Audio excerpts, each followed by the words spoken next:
Good evening everyone, my name is Sachin Singh. आज हम पढ़ने वाले हैं इस वीडियो में स्वरनाम। तो स्वरनाम क्या होता है?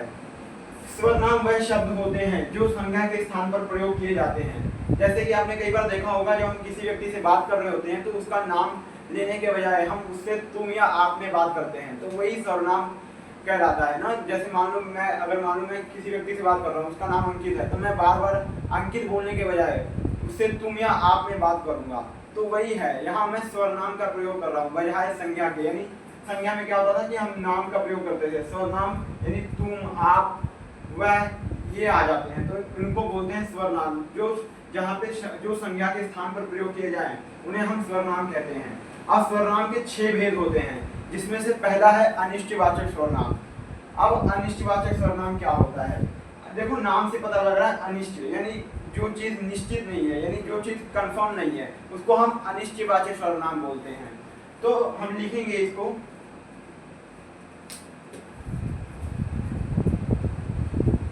जिस सर्वनाम से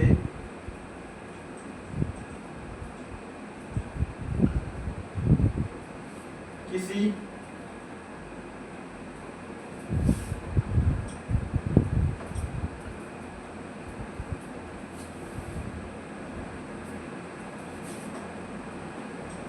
निश्चित चीज का बोध ना हो,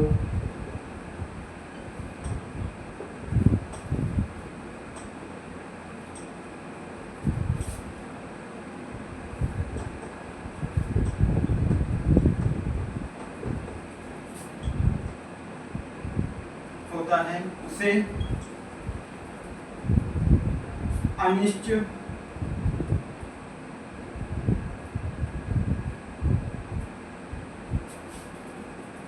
वाचक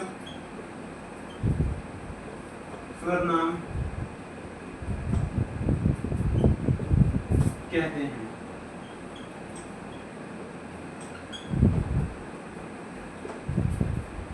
यानी जिस सर्वनाम से किसी निश्चित चीज का बोध नहीं होता, यानी जो चीज कंफर्म नहीं है, निश्चित नहीं है, पक्की नहीं है, उसे हम अनिश्चयवाचक सर्वनाम में कहते हैं। नहीं होता, उसे हम अनिश्चयवाचक सर्वनाम कहते हैं। जैसे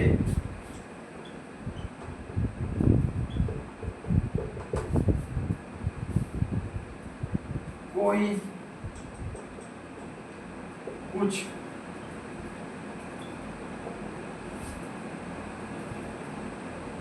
अब उदाहरण के लिए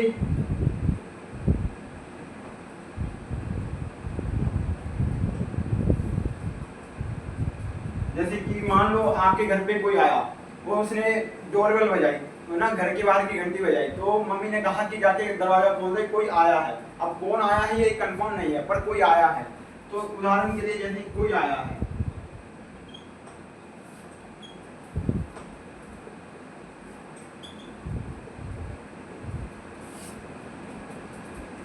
कुछ काम होगा, क्या काम होगा कंफर्म नहीं है, पर कुछ काम होगा तभी आया होगा, कुछ काम होगा। यानी ये सब अनिश्चयवाचक सर्वनाम में आ गए, जिनका कोई निश्चित नहीं है, कंफर्म नहीं है। कोई आया है, कुछ काम होगा, तो ये सब ये जो है अनिश्चयवाचक सर्वनाम कहलाते हैं।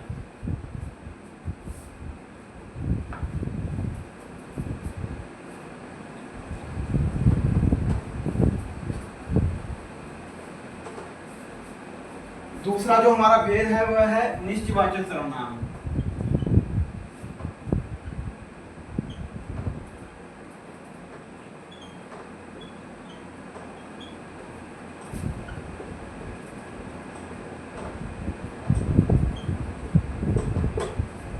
निश्चयवाचक यानी नाम से पता निश्चित, यानी कोई जो चीज कंफर्म है, पक्की है, उसको हम निश्चयवाचक सर्वनाम कहते हैं।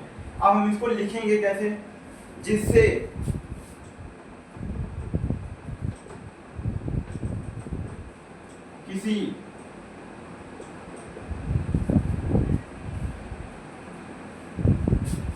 किसी निश्चित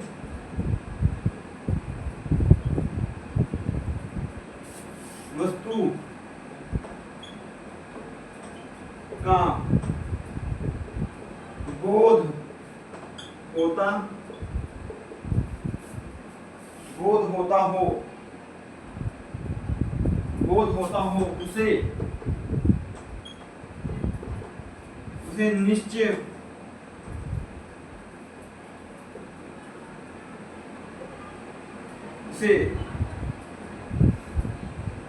निश्चयवाचक सर्वनाम कहते हैं।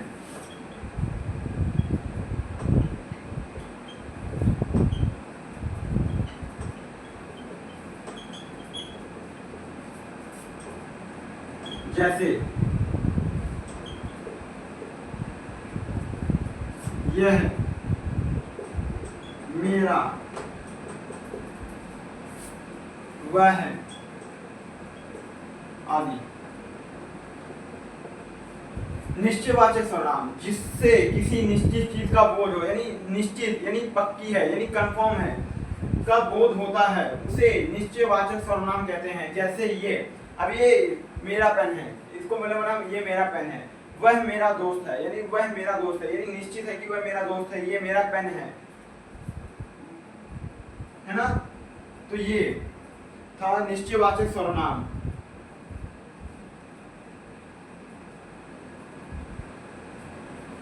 उदाहरण के लिए आप लिख सकते हैं इसको, वह मेरा दोस्त है।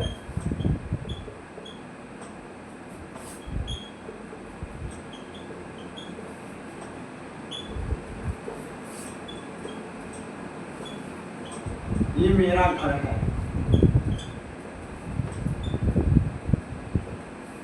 तो ये था निश्चयवाचक सर्वनाम के बारे में। अब हम तीसरा पढ़ेंगे पुरुषवाचक सर्वनाम के बारे में।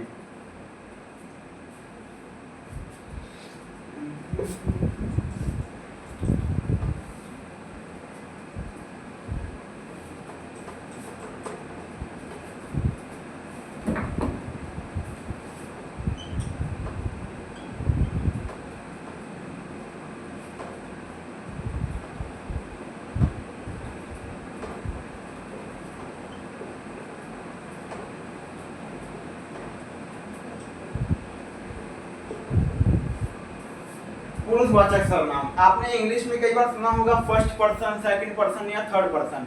यहाँ पे भी वही है। देखो जैसे कि यहाँ पे मैं पढ़ा रहा हूँ, तो मैं जो हूँ, यहाँ पे बात की जाती है। पहले हम इसकी डेफिनेशन लिखते हैं समझने से पहले। जब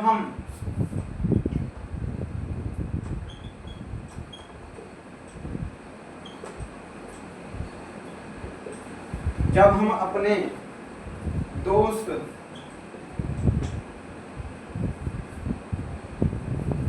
से किसी तीसरे की बात करते हैं,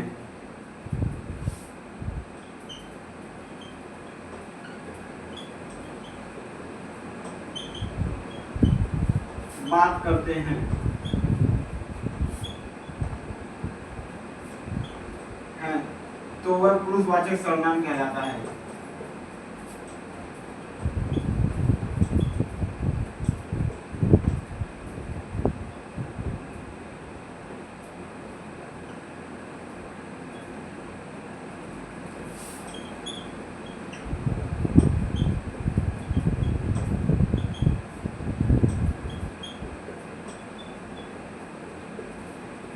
जब हम अपने दोस्त से किसी तीसरे की बात करते हैं तो वह पुरुषवाचक सर्वनाम कहलाता है। जैसे कि मैंने अभी बताया, मैं पढ़ा रहा हूँ, तो मैं जो हूँ वो हूँ फर्स्ट पर्सन, यानी उत्तम पुरुष। आप जो मुझे देख रहे हैं, आप हैं मध्यम पुरुष, और अब मेरे और आपके अलावा बाकी भी लोग हैं, तो वो आ जाएंगे अन्य पुरुषों में, यानी अन्य लोगों में ना। तो यहाँ पे कितने पर्सन, फर्स्ट, सेकंड, थर्ड। तो हम लिखेंगे मैं, यानी उत्तम पुरुष।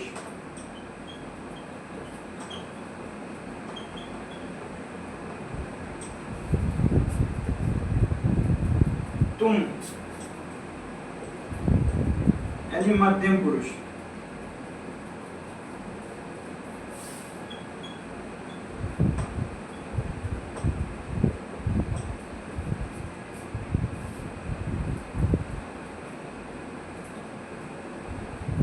और वह है अन्य पुरुष।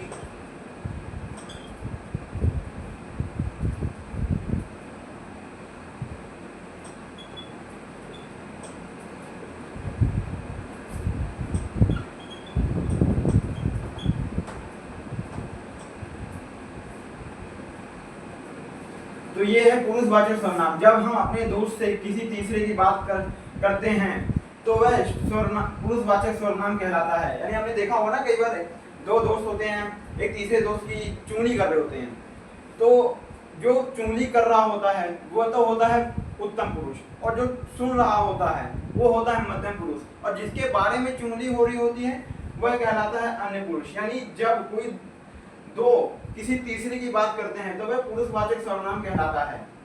जैसे, है ना, तो ये था पुरुषवाचक सर्वनाम। चौथा है हमारा संबंधवाचक सर्वनाम।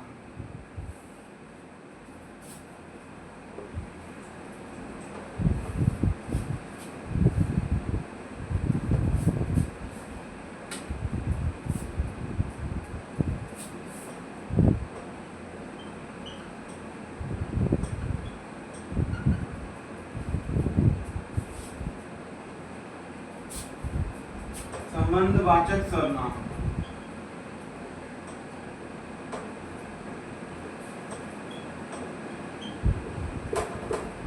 तो ये क्या होता है, इसमें इसको लिखेंगे जब एक सर्वनाम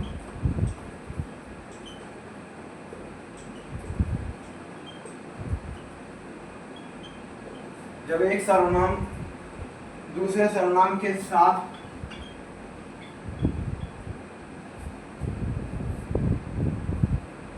दूसरे सर्वनाम के साथ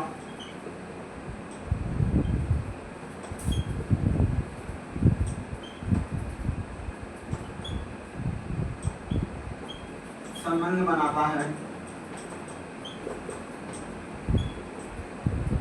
तो उसे संबंधवाचक सर्वनाम कहते हैं।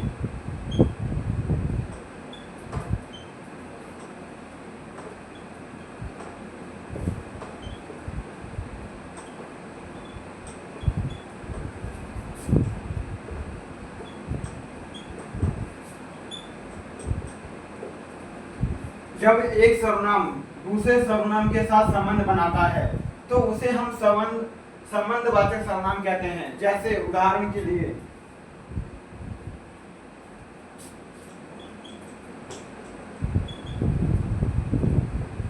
जैसे जैसी करनी,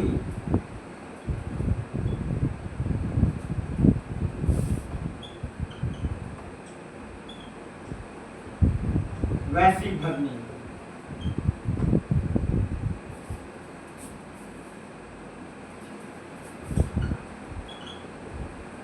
अब यहाँ पे देखो दो अलग अलग सर्वनाम हैं, जैसी करनी, वैसी भरनी।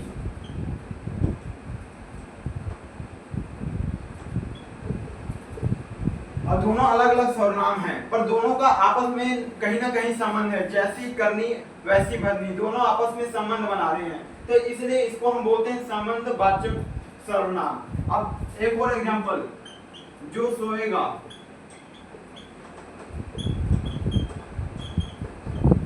वह खोएगा।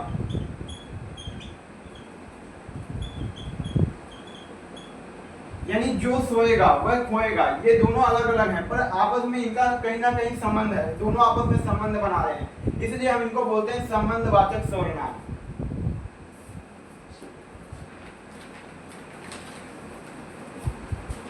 अब पांचवा जो है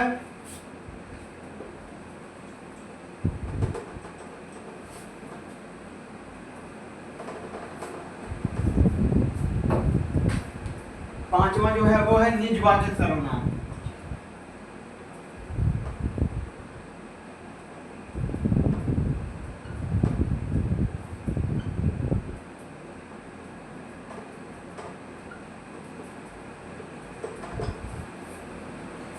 निजवाचक सर्वनाम यानी नाम से पता लग रहा है निज, यानी निजी, अपना, खुद का, है ना, तो निजवाचक सर्वनाम। तो इसको हम लिखेंगे कैसे, जिस सर्वनाम में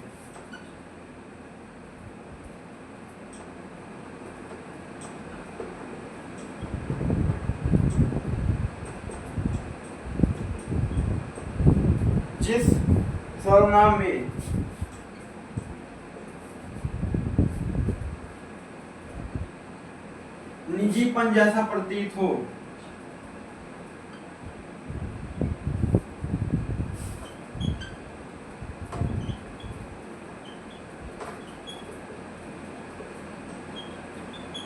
उसे निजवाचक सर्वनाम कहते हैं।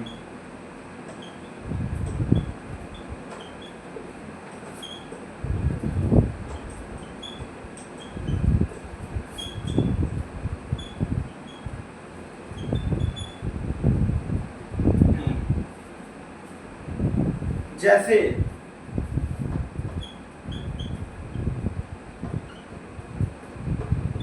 मेरा, अपना,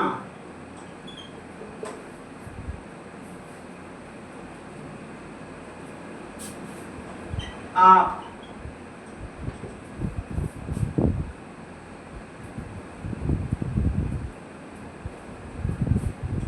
यानी जिस सर्वनाम में निजीपन का एहसास हो, निजीपन जैसा प्रतीत हो, वह उसे हम निजीवाचक सर्वनाम कहते हैं। जैसे मेरा, अपना, आप। अब उदाहरण के लिए जैसे कि मैंने बोला कि मैं अपना काम स्वयं कर लूंगा, मैं अपना काम खुद कर लूंगा, तो इसमें क्या, इसमें निजी जैसा यानी अपना मतलब निजीपन का एहसास हो रहा है, निजीपन सर्वनाम जैसा निजी जैसा प्रतीत हो रहा है, तो इसको बोलेंगे निजवाचक सर्वनाम। मैं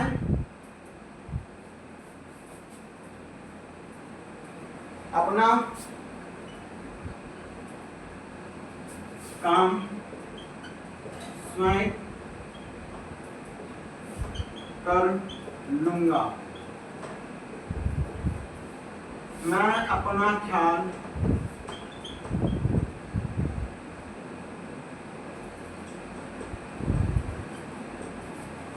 खुद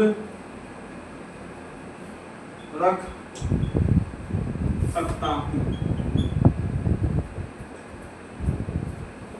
उदाहरण, मैं अपना काम स्वयं कर लूंगा, यानी मैं अपना काम खुद कर सकता हूं, यानी इसमें निजी जैसा प्रतीत हो रहा है, निजीपन जैसा प्रतीत हो रहा है, मैं अपना ख्याल खुद रख सकता हूं। तो ये था निजवाचक सर्वनाम। जिस सर्वनाम में निजीपन जैसा प्रतीत हो उसे हम निजवाचक सर्वनाम कहते हैं।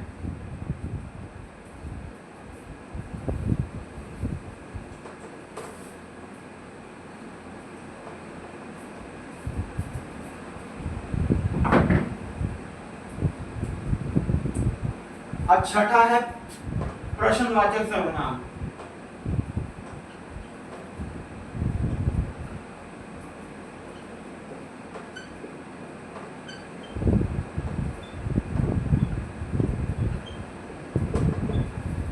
प्रश्नवाचक सर्वनाम, नाम से पता लग रहा है प्रश्न, जिसमें प्रश्न पूछा जाए उसे हम प्रश्नवाचक सर्वनाम कहते हैं।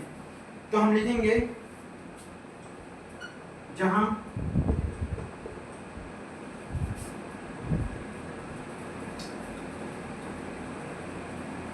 जहां प्रश्न पूछने जैसा प्रतीत हो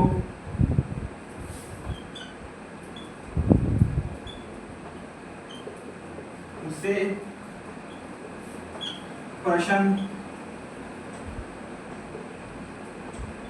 प्रश्नवाचक सर्वनाम कहते हैं।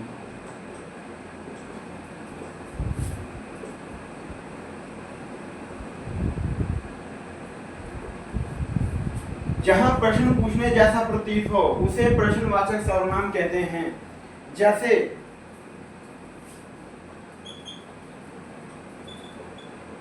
मैंने किसी से पूछा कि तुम कैसे हो, कैसे हो,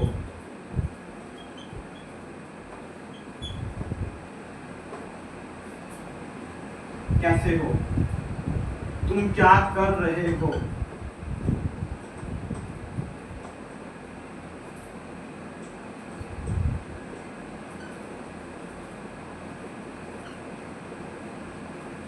रहे हो। तो ये है प्रश्नवाचक, तो ये प्रश्नवाचक सर्वनाम कहलाते हैं। जहां प्रश्न पूछने जैसा प्रतीत हो उसे हम प्रश्नवाचक सर्वनाम कहते हैं। जैसे उदाहरण के लिए तुम कैसे हो, तुम क्या कर रहे हो।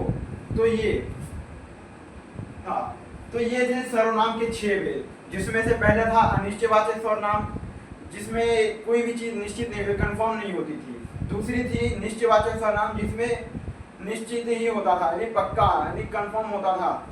तीसरा था पुरुषवाचक सर्वनाम, जिसमें हम किसी तीसरे की बात करते थे। चौथा था संबंधवाचक सर्वनाम। पांचवा था हमारा निजवाचक सर्वनाम। छठा था हमारा प्रश्नवाचक सर्वनाम। तो ये थे सर्वनाम के 6 भेद। आई होप कि आपको ये वाली वीडियो सर्वनाम की जो है समझ में आई होगी। आज के लिए इस वीडियो में इतना ही बस। Thank you.